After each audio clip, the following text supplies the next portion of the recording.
Salam kerahiman.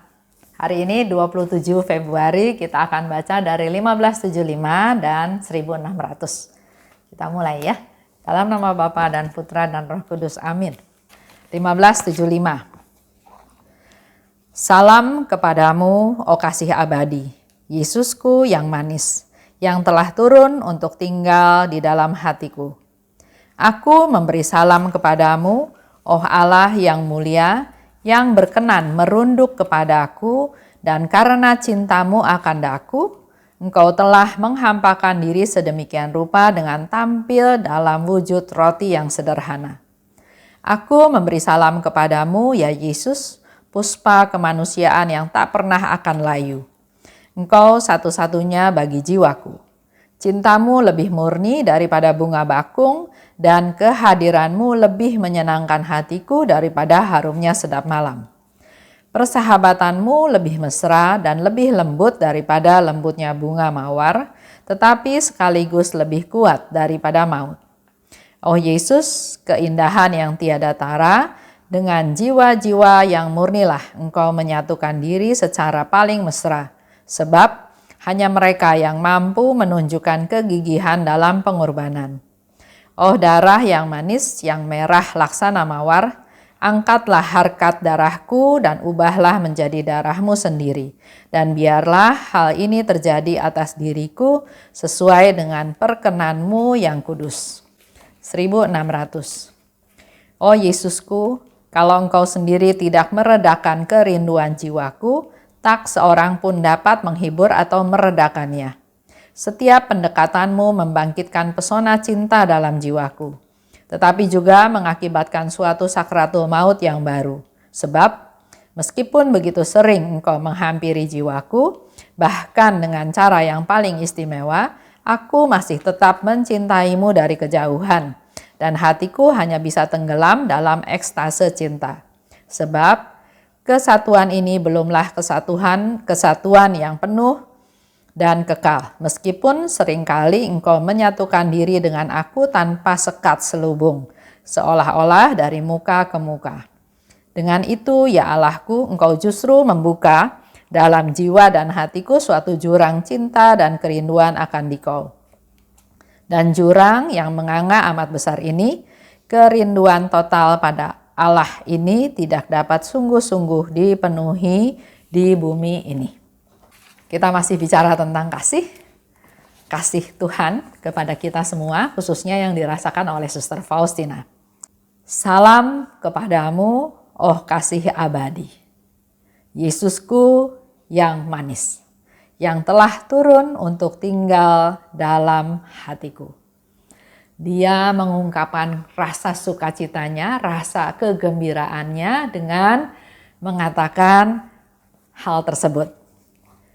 Yesus yang manis, yang mau turun dan tinggal di dalam hatiku. Dikatakan lebih lanjut, Yesus yang mulia, yang mau berkenan merunduk kepadaku. Jadi kita pun bisa mengungkapkan hal yang sama seperti Suster Faustina kepada Yesus. Dia sebagai penolongku, sebagai penghiburku, Yesus yang manis, Yesus yang baik, Yesus yang murah hati, Yesus yang peduli. Apa aja yang kita alami ya. Dan karena cintamu akan daku, engkau telah menghampakan diri dengan tampil dalam wujud roti yang sederhana. Ini seperti yang kita dengar kemarin ya.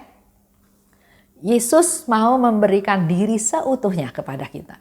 Dan hari ini Suster Faustina katakan karena cintamu padaku, karena dia mencintai kita seluruh manusia, dia mencintai Bapak, Ibu dan kita semua, maka dia mau menghampakan diri dan menjadi roti yang sederhana.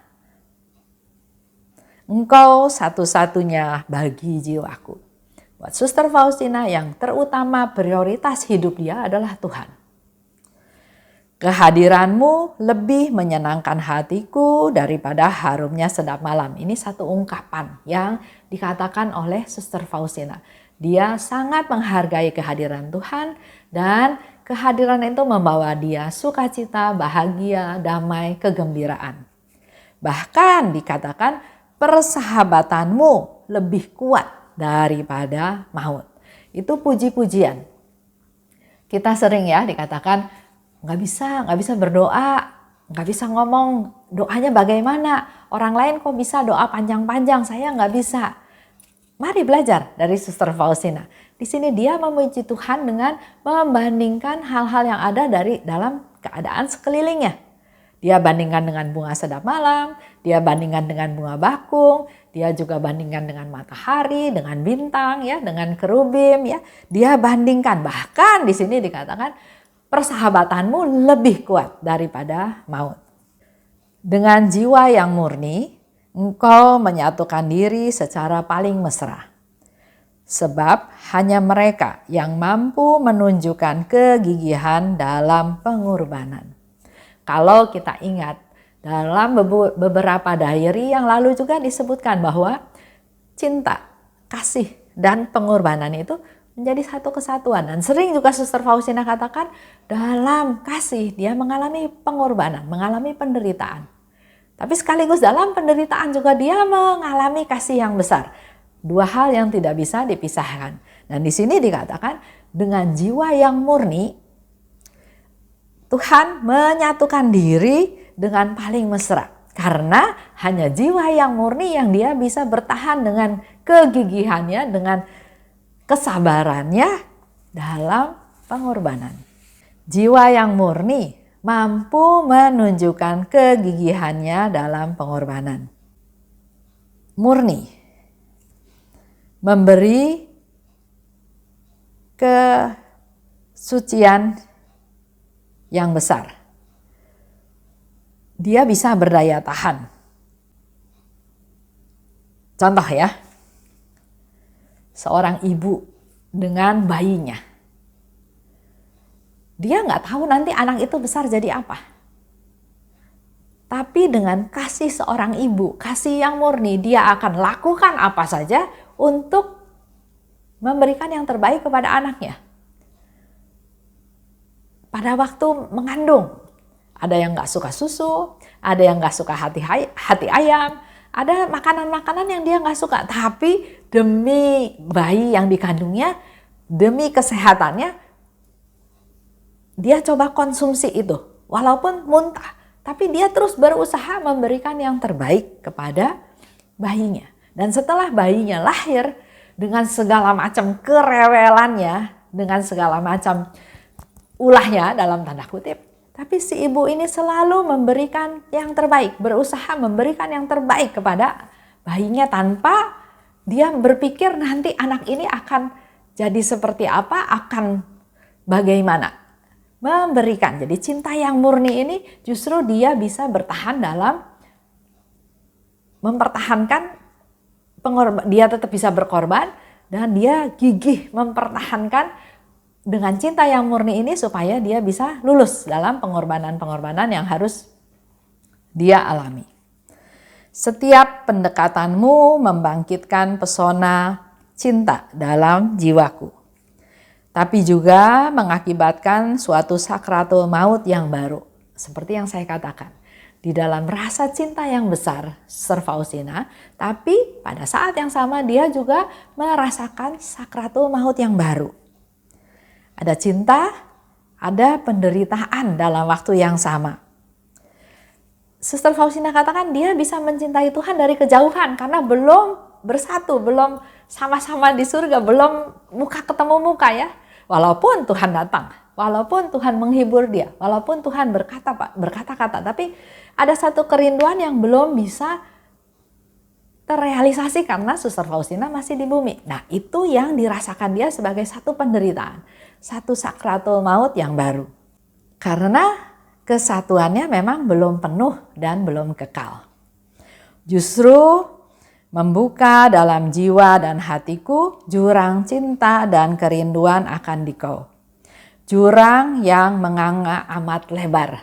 Karena begitu besar kerinduannya, dan jadi dia merasakan jurangnya itu juga menganga, terbuka begitu lebar yang nggak tahu kapan bisa dilewati. Karena kerinduan akan Allah ini tidak dapat sungguh-sungguh dipenuhi di bumi. Itu yang menyebabkan dia mengalami sakratul maut yang baru. makin merasakan cinta, makin ingin bersatu, tapi waktunya belum tiba, maka hal inilah yang menyebabkan dia mengalami sakratul maut yang baru tadi dikatakan ya, karena masih harus berpisah lagi. Suster Faustina masih harus berjuang, masih harus ada di bumi, belum bersama-sama dengan Tuhan di surga. Contoh, mungkin contohnya nggak terlalu pas ya, tapi ini yang saya alami waktu contoh saya waktu pacaran sama suami saya sekarang ya. Jadi waktu itu dia kerja di luar pulau, dia kerja di Jambi. Saya masih di Jakarta, masih di Bandung bahkan, karena saya masih kuliah. Waktu itu ya pacaran, setelah pacaran akhirnya menikah ya. Tapi karena pekerjaan, dia di Jambi, saya masih harus menyelesaikan kuliah saya di Parahyangan, di Bandung, maka ada waktu yang harus berpisah. Pada waktu menantikan dia datang dari Jambi, ada satu sukacita yang luar biasa karena dia mau datang. Pada waktu dia datang ya pasti sukacita ya, bergembira karena bertemu dengan suami. Ada hari-hari di mana kita mengalami sukacita, tapi pada hari-hari tertentu di mana dia harus pulang lagi ke Jambi karena ada proyek, saya belum bisa ikut ke sana karena saya masih kuliah. Itu yang membuat ada satu kesedihan. Aduh, berpisah lagi. Masih perlu waktu lagi untuk ketemu lagi. Nah, perasaan sedih ini ada walaupun masih bersatu karena saya tahu dalam beberapa hari ini dia akan terbang lagi ke Jambi. Nah, ini yang dirasakan ya pasti beda jauh lah ya dengan Suster Faustina. Tapi saya bisa merasakan di satu pihak ada kegembiraan karena dia datang. Tapi di pihak lain juga ada kesedihan, ada kepedihan, ada penderitaan karena hal ini nggak bisa berlangsung seterusnya karena dia harus balik lagi ke proyek. Sedangkan saya masih harus melanjutkan kuliah saya. Sesuatu yang ada cinta, ada kegembiraan, tapi juga ada kesedihan. Nah, di dalam hidup kita sehari-hari juga, setiap ada kesedihan, Bapak Ibu jangan pesimis. Pasti ada sukacita, ada kegembiraan juga yang Tuhan kasih. Mari kita buka hati, minta pencerahan dari Tuhan. Dalam hal masalah yang kita hadapi, pasti ada sukacita. Kalau di dalam Tuhan, kita sudah menyambut tubuh Tuhan, ada Tuhan yang maha kuasa, yang menguasai kita, yang memelihara kita. Pasti ada hal yang baik, ada hal yang Tuhan sediakan untuk kita. Mari kita bersabar, kita menunggu saatnya Tuhan, pasti saat yang paling baik. Kita tutup ya dengan doa. Dalam nama Bapa dan Putra dan Roh Kudus, amin. Oh luka kerahiman, oh hati Yesus, sembunyikanlah aku di dalam lubuk hatimu. Laksana satu tetes darahmu sendiri. Dan jangan biarkan aku terlepas dari situ selama-lamanya. Kurunglah aku di dalam lubuk hatimu, dan ajarlah aku mencintai Engkau. Tuhan, mampukan aku memahami sepenuhnya siapa dirimu. Bawalah aku masuk ke dalam rengkuhan mesramu, sejauh itu dapat ditanggung oleh kodrat insani. Amin. Dalam nama Bapa dan Putra dan Roh Kudus, amin. Salam kerahiman.